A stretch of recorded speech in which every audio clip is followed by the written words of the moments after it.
நீ hero confirmed அப்படிங்கிற மாதிரி சொல்லிட்டு ஷூட்டிங் ஸ்டார்ட் பண்ணார். அதுக்கப்புறம் தான் அம்மாவுக்கே வந்து லெட்டர், இந்த மாதிரி உன் வாய் முகூர்த்தம் நீ சொன்ன மாதிரியே வந்து நான் வந்து ஹீரோவாக வந்து நடிச்சிட்ருக்கிறேன். ஆனால் ஒரு பேட்டில் படம் ரிலீஸுக்கு ஒரு 20 நாள் 15-20 நாள் இருக்கும்போது திடீர்னு எங்கள் அம்மாவுக்கு வந்து உடம்பு சரியில்லாமல் போய் அதுக்கப்புறம் படம் ரிலீஸுக்கு 20 நாளைக்கு முன்னாடியே இறந்துட்டாங்க. அது ரொம்ப மனசு கஷ்டமாக இருந்தது. என்னை பொறுத்த வரைக்கும் ஒரு 15-20 வருஷம் தான் ஆன மாதிரி ஒரு ஃபீலிங் மனசுக்குள்ளே. ஆனால் 50 வருஷம் ஆகிப்போச்சு அப்படிங்கிறத வந்து நினச்சி பார்க்கவே முடியல. மரியாதைக்குரிய அனைத்து பத்திரிகையாளர் நண்பர்கள் மற்றும் ஊடக நண்பர்கள் எல்லாத்துக்கும் என்னுடைய பணிவான வணக்கம் தெரிவிச்சுக்கிறேன். இனிய புத்தாண்டு நல்வாழ்த்துக்களையும் தெரிவிச்சுக்கிறேன். என்னை பொறுத்த வரைக்கும் ஒரு 15-20 வருஷம் தான் ஆன மாதிரி ஒரு ஃபீலிங் மனசுக்குள்ளே. ஆனால் 50 வருஷம் ஆகிப்போச்சு அப்படிங்கிறத வந்து நினச்சி பார்க்கவே முடியல. ஸோ இந்த வளர்ச்சிக்கு காரணமாக இருந்தது எல்லாம் ஆரம்ப காலத்துலேருந்து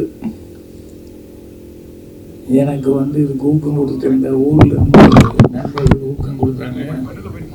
நிறைய பேர் வீட்டில் எங்கள் அம்மா வந்து என்ன நம்பினாங்க, நான் வந்துடுவேன் சினிமாவில் அப்படின்னு சொல்லிட்டு. ஸோ அதுக்கப்புறம் இங்கே சென்னை வந்ததுக்கப்புறம்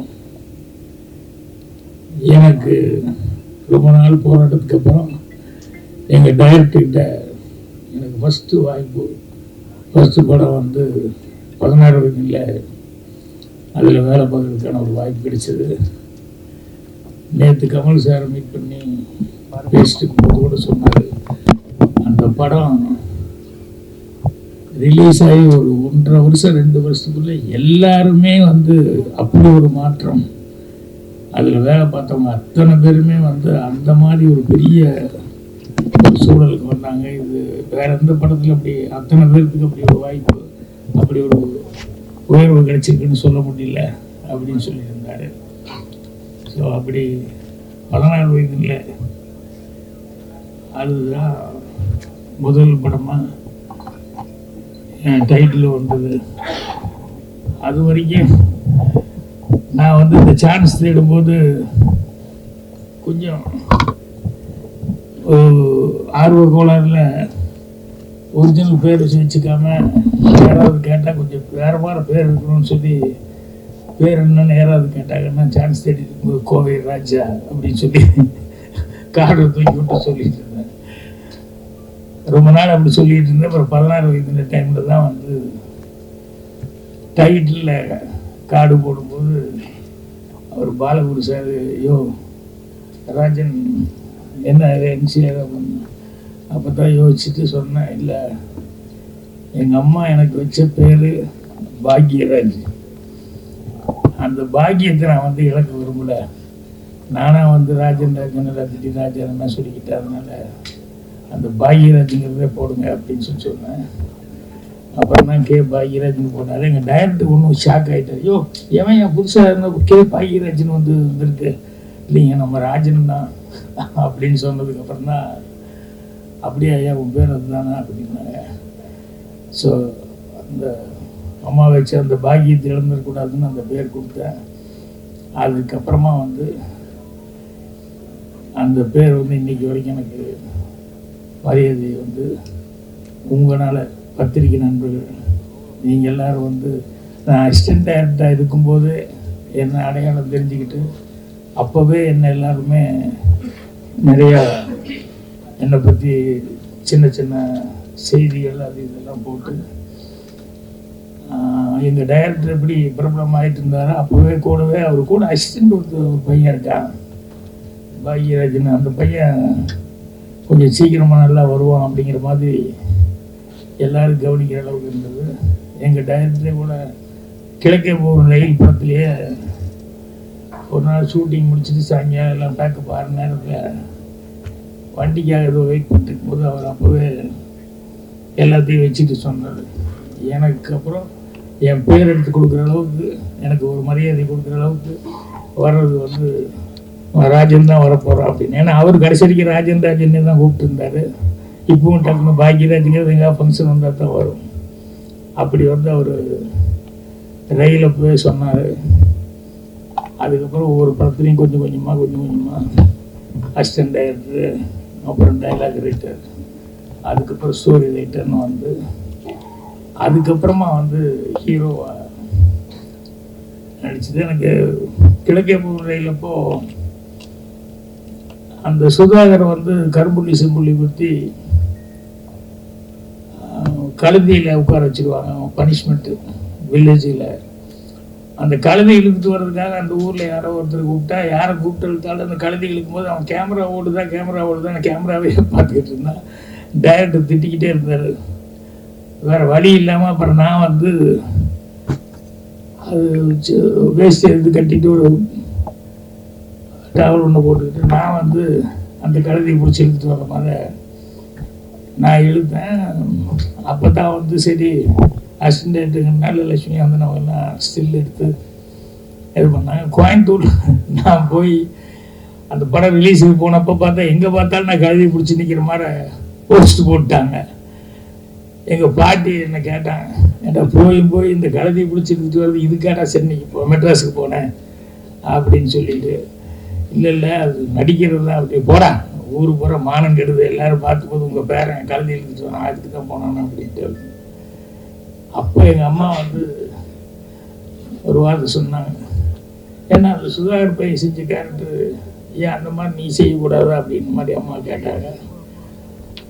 அப்போ நான் அம்மா கிட்ட வந்து இல்லைம்மா அதுக்கு ஒரு உருவங்கள் அதுக்கு இப்படி இருக்கணும் அப்படி இருக்கணும், ஏன் உனக்கெல்லாம் நல்லா தான் இருக்கேன். இல்லை உனக்கு காக்கைக்கு தன் குஞ்சு பொண்ணு கொஞ்சம் அப்படி தான் இருக்கும், ஆனால் அதுக்கு வேற வித்தியாசமாக இருக்கணும். இல்லை நீ வேணா பாரு, உங்கள் டைரக்டர் உன்னையே மறுபடியும் ஹீரோவை வச்சு படம் எடுப்பார், கூடி சீக்கிரம் நடக்கும் கண்டிப்பாக அப்படின்னு சொல்லி எங்கள் அம்மா சொன்னாங்க.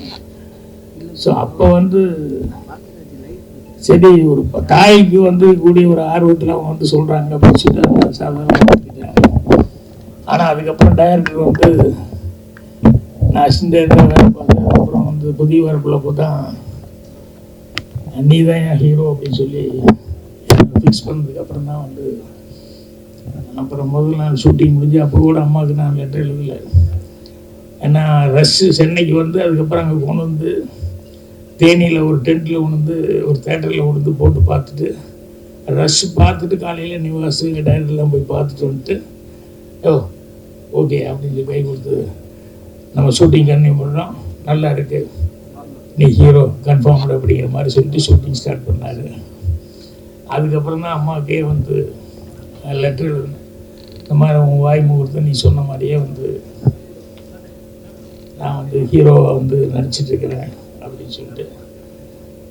ஆனால் ஒரு பேட்டில் படம் ரிலீஸுக்கு ஒரு 20 நாள் 15-20 நாள் இருக்கும்போது திடீர்னு எங்கள் அம்மாவுக்கு வந்து உடம்பு சரியில்லாமல் போய் அதுக்கப்புறம் படம் ரிலீஸுக்கு 20 நாளைக்கு முன்னாடியே இறந்துட்டாங்க.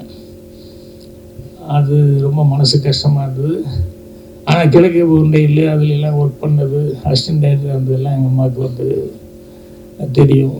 ஸோ புதிய வார்ப்புகளில் வந்து நான் நடித்து அவங்க பார்க்க முடியல. அதில் தான் ஒரு டைலாக் எழுதும்போது எழுதியிருப்பேன், இந்த பக்கத்து வீடு கூட்டிகிட்டு இருக்கும்போது பக்கத்தில் அந்த பூக்காரி கேரக்டர் ஒரு என்னவா தெரியும், நீங்களே கூட்டிகிட்டு இருக்கீங்க, வீட்டில் சொல்லி ஒரு கல்யாணம் பண்ணி வச்சுட்டா உங்களுக்கு கொஞ்சம் சிரமம் இல்லாமல் சிரமம் குறையுமா இருக்கணும். நான் கேஷுவலாக இல்லைங்க அம்மா அப்பா ஒத்துழைல எல்லாம் போய் சேர்ந்துட்டாங்க அப்படின்ட்டு, அதனால் நான் தான் பண்ணிக்கணும் அப்படிங்கிற மாதிரி சொல்லி சொன்னேன். நான் அதுக்கப்புறம் படம் பார்க்கும்போது தான் எனக்கு ஷாக் ஆனேன்.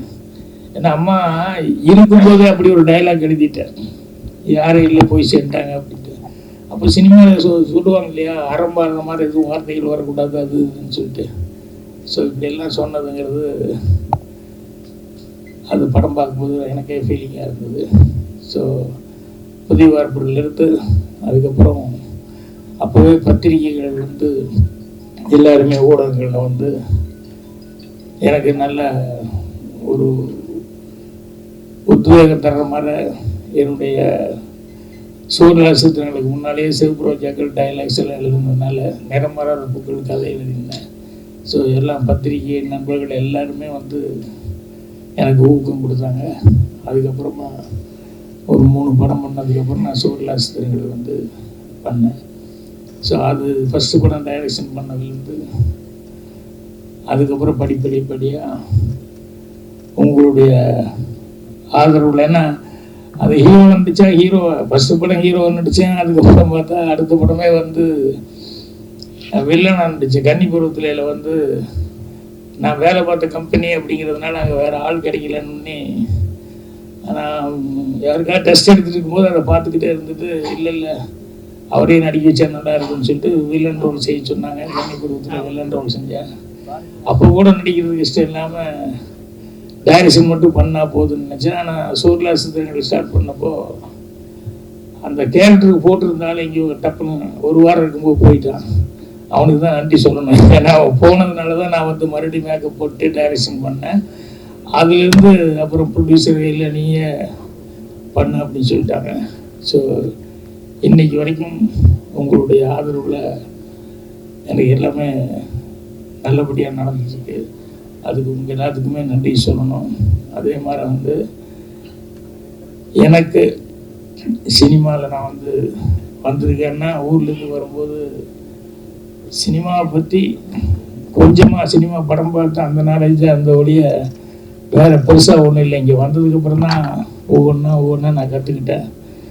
ஆனால் சினிமாவில் வந்து இந்த வளர்ச்சிக்கு மெயினாக இருந்தது என்னென்னா எனக்கு முன்னால் டைரக்ட் பண்ணியிருந்தாங்களே அந்த படங்கள், ஒரு பீம்சிங் ஆகட்டும், பிஆர் பந்துலு சார் ஆகட்டும், Sridhar sir, K Balachandran sir வந்து எல்லாருமே கேஎஸ்ஜி இப்படி எல்லா டைரக்டருடைய படங்கள் பார்த்து அந்த பாதிப்பு வந்து என்னை அறியாமல் என் மனசுக்குள்ளே ஊறி இருந்தது. அதுதான் வந்து எனக்கு வந்து ஒரு பெரிய பேஸாக இருந்தது. அதே மாதிரி புத்தகம் அப்படிங்கிறது வந்து முதல்ல ஸ்கூலில் படிக்கும்போது சரியாக படிக்காம விட்டேன். அதுக்கப்புறம் வெளியே வந்து காலேஜு ஒரே வருஷம் தான் ஃபெயிலியர் நடந்ததுக்கப்புறம் அப்புறம் தான் இந்த புத்தக படிப்பு அப்படிங்கிறது வந்து எனக்கு வந்து அது மேலே ஒரு ஆர்வம் வந்ததுக்கப்புறம் நிறையா புஸ்தகங்கள் அதெல்லாம் படிச்சுட்டு அதுக்கப்புறம் கொஞ்சம் கொஞ்சமாக என்னுடைய நாலேஜ் வந்து வளர்த்துக்கிட்டேன். ஒரு சின்ன வயசு விஷயம் ஒன்று சொல்கிறேன். என்னென்னா எங்கள் அம்மா எப்பவுமே ஸ்கூலுக்கு 1ஆம் கிளாஸ் இந்த வெள்ளாங்கோயிலில் படிக்கும்போது ஸ்கூலுக்கு போயிட்டு மத்தியானம் வரும்போது எங்கள் அம்மா வீட்டில் இருந்தாங்கன்னா ஒரு பெட்டியை திறந்து எனக்கு இந்த தேன் மிட்டாய் வாங்குறதுக்காக இந்த ஓட்டை போட்ட ஒரு காரணம், அந்த காலத்தில் அந்த ஓட்டை போட்ட காரணம் வந்து கொடுப்பாங்க. நான் போய் எங்கள் பக்கத்தில் போகிற ஒரு சின்ன கோனார் கடை இருந்து அந்த கோனார் கடையில் கொண்டு போய் அதை கொடுத்துட்டு அந்த தேன் மிட்டாய் வாங்கிட்டு போவேன். ஒரு நாள் வந்தப்போ எங்கள் அம்மா வீட்டில் இல்லை. அது என்னடா அம்மா இல்லைன்னொன்னே தேன் மிட்டாய் வாங்குறதுக்கு என்ன பண்ணுறது இல்லை, பெட்டியில் தானே இந்த பெட்டியில் தானே எடுப்பாங்கன்னு சொல்லிட்டு நான் பெட்டி திறந்து அதுக்கப்புறம் காசு கொண்டு போய் அந்த கடையில் கொண்டு போய் கொடுத்தேன். அவர் கோனரை பார்த்துட்டு என்ன பண்ணு அப்படின்னாரு. தேன் மிட்டாய் அப்படின்னு வாங்கி சாப்பிட்டு சாயங்காலம் ஸ்கூல்லேருந்து வரும்போது பார்த்தா வீட்டில் அந்த முத்தமாக நெல்லெல்லாம் காய போடுறதுலாம் வந்து வார எங்கள் அம்மா உட்காந்துட்டு ஒரு சுற்றி ஒரு 7-8 பேர் இருக்காங்க. அந்த கோனர் இருந்தார். அப்போ எங்கள் அம்மா போனோன்னே எல்லோரும் என்னை பார்த்து ரசித்தாங்க. எனக்கு ஒன்றும் புரியல. அப்போ போனோடனே அவங்க அம்மா என்னடா பண்ண மத்தியானம் அப்படின்னு. இல்லை நீ இல்லை. அப்புறம் நான் காசு எடுத்து பெட்டியிலேருந்து காசு எடுத்துட்டு நான் கொண்டு போய் கொடுத்து தேன் மிட்டாய் வாங்கிட்டேன் அப்படின்ட்டு இதில் காசு இதாக காசு அப்படின்னு சொல்லிட்டு எங்கள் அம்மா காமிச்சாங்க. அது என்னென்னா மோதிரம் எனக்கு என்ன ரவுண்டாக இருந்தது அப்படின்னு சொன்னோன்னே நான் எடுத்து கொண்டு போய் தங்க மோதிரம் அதை கொண்டு போய் கோனார் கடையில் கொண்டு போய் கொடுத்து தேன் மிட்டாய் கொடுத்தாங்க. அப்போ எங்கள் அம்மா சிரிச்சுக்கிட்டே சொல்லிச்சு, இது மோதிரம்டா, இது காசு இல்லை அப்படின்ட்டு, இது தங்கத்தில் இது பண்ணது. கோனார் எவ்வளோ தங்கமான மனிதனாக இருந்தால் பையன் சின்ன பையன் யாருக்கும் தெரியாது, நீ போய் கொடுத்து அவர் பாட்டை வாங்கி போட்டு பேசாமல் போயிருக்கலாம். அவர் வந்து எங்கள் மதியானம் வீட்டில் இல்லையான்னு எங்கள் அம்மா என்கிட்ட வந்து கேட்டுட்டு அப்புறம் குழந்தை இப்படி தெரியாமல் கொண்டு கொடுத்தது, அந்த மோதிரம் கொண்டு கொடுத்து மிட்டாய் கேட்டதுன்னு சொல்லி எவ்வளோ தங்கமான மனிதன் அப்படின்னு இப்போ எல்லாருமே சுற்றி இருந்தவங்க எல்லாருமே பார்க்கும்போது இது எனக்கு வந்து என்னென்னா ஒரு நேர்மையாக இருக்கணும் அப்படிங்கிறது பாருங்கள். அவ்வளவு ஆழமாக அவ்வளோ சின்ன வயசில் எனக்கு வந்து ஆழமாக பார்த்துது. அது வந்து எங்கேயும் விலகக்கூடாது அப்படின்னு சொல்லிட்டு. ஸோ அதே மாதிரி இன்றைக்கி காலையில் எனக்கு வந்து நான் படத்தில் வச்சுருப்பேன் சண்முகமணின்னு பேர் வச்சுருப்பேன். அந்த பையன் கூட நந்தகோபால் கூட சண்முகமணி நடிச்சிருப்பான். அவர் என்னுடைய ஒரிஜினல் சண்முகமணி மாஸ்டர். அமெரிக்காவில் இருக்கார். காலையில் 6:30 மணிக்கு ஃபோன் பண்ணி பாக்யராஜ் பிறந்தநாள் வாழ்த்துக்கள் அப்படின்னு சொல்லிட்டு அவர் எனக்கு அவங்க வீட்டுக்கு அவங்க எல்லாருமே பேசி எனக்கு வாழ்த்து சொன்னாங்க.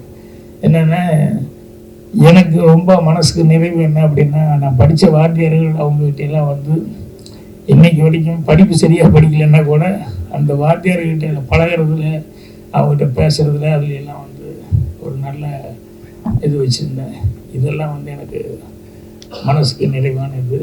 அதே மாதிரி இங்கே சினிமாவுக்கு வந்ததுக்கப்புறம் வர்றதுக்கு முன்னால் இருந்து புரட்சித் தலைவர் எம்ஜிஆர் அவர்கள் வந்து அவரை பற்றி அவர் எப்படி அடுத்தவங்களுக்கு ஒரு ஹெல்ப் பண்ணுறது, எந்த அளவுக்கு ஒருத்தர் கஷ்டம்னு சொன்னோம்னா எந்த அளவுக்கு ஹெல்ப் பண்ணுவார் அப்படிங்கிற அவருடைய குணாதிசயங்கள் இதெல்லாம் எனக்கு மனசில் பதிஞ்சுது. அதே மாதிரி வந்து சிவாஜி சாரை பற்றி சொல்லுவாங்க. ஆனால் நேரடியாகவே அனுபவிச்சது என்ன அப்படின்னா, யார் எந்த வயசு சின்ன பையனாக இருந்தால் கூட அவருடைய சர்வீஸுக்கு டைரக்டர்னு சொல்லி ஒத்துக்கிட்டா வந்து டைரக்டர் சொல்லுங்கள் என்ன வேணும் என்ன அப்படின்னு சொல்லி கேட்குறது. அது மட்டும் இல்லை, 7 மணின்னா ஒரு 6:55 ஷூட்டிங் வர்றது. இதெல்லாம் இவங்ககிட்ட வந்து பார்க்கும்போது எத்தனை வருஷம் அவங்க நடிச்சிட்டு இருக்காங்க. அவ்வளோ வருஷம் ஆனாலும் அதுதான் வந்து அவங்களுடைய ஃபஸ்ட்டு படம்ன்ற மாதிரியே அவங்க வந்து டைரக்டர் கொடுக்குற மரியாதை, அந்த டைமுக்கு வர்றது அப்படின்னு. ஸோ இது எல்லாமே எனக்கு ரொம்ப மனசில் இருந்தது. இப்போ இவங்கெல்லாம் சீனியர்ஸ் தான். அதே மாதிரி கமல், ரஜினி இவங்கெல்லாம் வந்து அந்த படத்தில் ஆக்ட் பண்ணும்போது கமல் அவர்களுடைய பர்ஃபார்மன்ஸு சின்ன வயசுலேருந்து, அதாவது அங்கே ஊரில் இருக்கும்போதே அவ்வளோ தொடர்கதை அந்த படங்கள்லேருந்தெல்லாம் பார்த்துட்டு அதில் ரொம்ப ஒரு அட்ராக்டான. அதுக்கப்புறமா வந்து இங்கே 16 வயதில் படுத்தப்போ தான் ரஜினி அவருக்கு தமிழ் அப்போ கொஞ்சம் தமிழ் கேட்டு தான் மனப்பாடம் பண்ணோம். கொஞ்சம் பேசுகிறதெல்லாம் படிக்க வராது. அதனால் அவருக்கு டைலாக் சொல்லி கொடுத்தது ஒரு தடவை சொல்லுங்கள் ப்ளீஸ் இன்னொரு தடவை சொல்லுங்கள். ஸோ ஒரு 8 தடவை 10 தடவை சொல்லுவார். நான் 8 தடவை 10 தடவை சொன்னதுக்கப்புறம் அவர் ஒரு 15 தடவை சாப்பிட்டு கூப்பிடுற வரைக்கும் அந்த மரத்துக்கடியில் அங்கே இங்கே எல்லாம் சொல்லி பார்த்துட்டாரு. அதுக்கப்புறமா அன்புள்ள ரஜினிகாந்த் படத்தப்போ பார்த்தாலும் அதே ரஜினிகாந்த் அவர்கள் நான் சிவப்பணத்தில் பார்க்கும்போது அதே மாதிரி தான் அந்த முதல் படத்துக்கு என்ன எவ்வளோ அக்கறை எடுத்துக்கிட்டு எவ்வளோ சிரத்தையோடு வந்து வேலை பார்த்தாரோ அதே அளவுக்கு வந்து கடைசி வரைக்கும் இன்றைக்கி பண்ணுற படங்கள் வரைக்கும் அவர் வந்து இது பண்ணிருக்காரு. இப்போ எனக்கு முன்னாடி சினிமாவில் இருந்தவங்க எல்லாருமே வந்து எனக்கு ஒரு நல்ல வழிகாட்டியில் இருந்தாங்க. அதை வச்சுக்கிட்டு தான் நான் வந்து என்னுடைய ஓய்வுக்கு அதெல்லாம் காரணமாக இருந்தது. மெயினாக பத்திரிகை நண்பர்கள் படம் போட்டு ப்ரிவியூ, நான் ப்ரிவியூவில் கூட யாருக்கிட்டையும் ஒன்றும் முடிஞ்சதுக்கப்புறம் அப்போல்லாம் ஒரு இது மாதிரி வைப்பாங்க, சும்மா கெட்டு போகிற மாதிரி. பட் அங்கே நான் படத்தை பற்றி எதுவுமே பேச மாட்டேன். என்னென்னா அவங்களா பார்த்துட்டு அவங்களா எழுதுறது அதுதான் கரெக்டாக இருக்க முடியும். நம்ம வேறு மாதிரி படத்தை பற்றி எதுவும் பேசக்கூடாது அப்படிங்கிற மாதிரி. அதே மாதிரி வந்து படத்தை பார்த்துக்கிட்டு கரெக்டான ஒரு விமர்சனங்களை வந்து என்னுடைய ஒவ்வொரு படத்துக்கும் அது கிடைச்சிக்கிட்டே இருந்தது. அது வந்து ஜனங்கள்கிட்டையும் நான் போய் சேர்றதுக்கு நல்ல ரீச் கொடுக்கறது காரணமாக இருந்தது. அதே மாதிரி எல்லா பத்திரிகை நண்பர்கள்கிட்டையும் எனக்கு ஒரு நல்ல ஒரு நட்பும் தொடர்ந்தது. ஸோ இன்றைக்கி 50 வருஷம் ஆகிப்போச்சு அப்படிங்கிறது வந்து எனக்கே நினச்சி பார்த்தா மலை பார்த்தா இருக்குது 50 வருஷமா அப்படின்னு சொல்லிட்டு. ஸோ இன்னும் நடிகர் வந்து பண்ணிகிட்ருக்கிறேன். அதோட இப்போ அடுத்தது வந்து இந்த வருஷத்தில் வந்து வெப் சீரிஸும் படமும் டைரக்ட் பண்ணுறதுக்கான ஒரு பேச்சுவார்த்தை நடந்துருக்கு. ஸோ கண்டிப்பாக இந்த வருஷத்துலேருந்து மீண்டும் வந்து ஒரு புது உத்வேகத்தோட படங்கள் செய்யலாம் அப்படிங்கிற ஒரு நிலைக்கிறேன். ஸோ எல்லாத்துக்கும் காரணமானவங்க எங்கள் டைரக்டர்லேருந்து முன்னால் டைரக்ட் பண்ணவங்க அவங்க. அப்புறம் வந்ததுக்கப்புறம் சினிமாவில் தான் நாங்கள் வர்றதுக்கு சான்ஸ் கிடச்சி படம்லாம் டைரக்ட் பண்ணுறதுக்கு எல்லாம் காரணமாக இருந்தது அப்படிங்கிறது வந்து பத்திரிகை நண்பர்களான நீங்கள். ஸோ உங்களுடைய இது எங்கள் டைரக்டருக்கு எப்படி ஃபஸ்ட்டு படத்தில் 16 வேண்டி கொடுக்கும்போது எல்லாத்தினுடைய விமர்சனங்கள் எந்த அளவுக்கு இருந்தது அப்படின்னு சொல்லிட்டு. ஏன்னா அப்போல்லாம் வந்து இந்த விமர்சனம் வந்து ஜனங்க நிறைய வந்து விமர்சனம் பார்த்துக்கிட்டு தான் படம் பார்க்கணுன்ற மாதிரி நிறையா எதில் என்ன விமர்சனம் வருது அப்படின்னு சொல்லிட்டு அப்படி இது பண்ணிட்டுருப்பாங்க. ஸோ அதனால உங்களுடைய பணி அப்படிங்கிறது வந்து ரொம்ப ஒரு சிறப்பான பணி. அதனால் உங்கள் எல்லாத்துக்குமே இன்றைக்கி என்னுடைய மனமார்ந்த நன்றியை தெரிவிச்சுக்கிறேன். இந்த வருஷத்துலேருந்து ஒரு நான் சொன்ன மாதிரி டைரக்ஷன் அப்படின்னு சொல்லிட்டு மீண்டும் வந்து ஸ்டார்ட் பண்ணலான்னு இருக்கேன். ஸோ இவ்வளோ நாள் உங்களுக்கு கூட பண்ணதுக்கு என்னுடைய மனமார்ந்த நன்றியை நான் தெரிவிச்சுக்கிறேன்.